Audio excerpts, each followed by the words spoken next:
I'm going to tell you about the Federal Farm Board.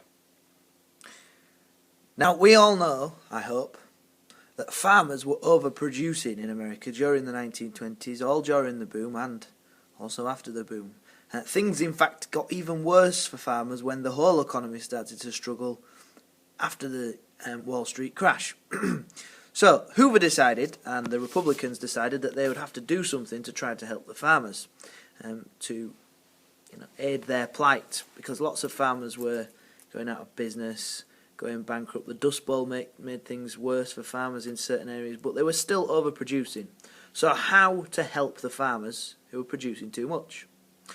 Well, the Federal Farm Board was given $500 million to buy up the produce that farmers were making, that they'd overproduced.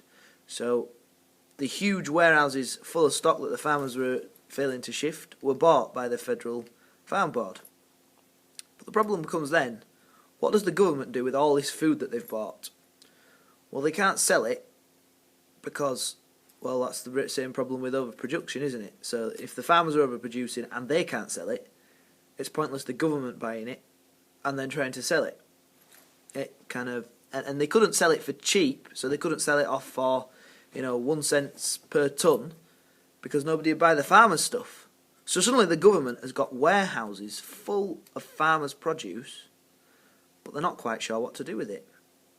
Now, when the Wall Street crash hits, and then the Great Depression, and all the things that you've already learnt about, people started to really struggle to eat. People were starting to starve in certain areas where they were really poor.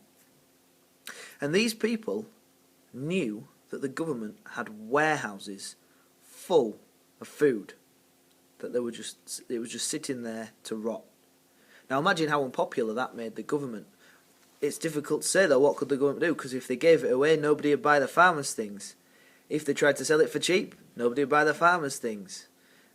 So they bought it to help the farmers, but in many ways, well, with the farmers it might have made the government more popular, but with the ordinary people who see warehouses full of food starting to go rotten, it's not going to look particularly good. Towards the end of his presidency, well, the Republicans, towards the end of their presidency, and Hoover's presidency, they started to give away some of the food to the very needy as charity. But as you can see, there are problems with even doing that. So that's the Federal Farm Board and their problems.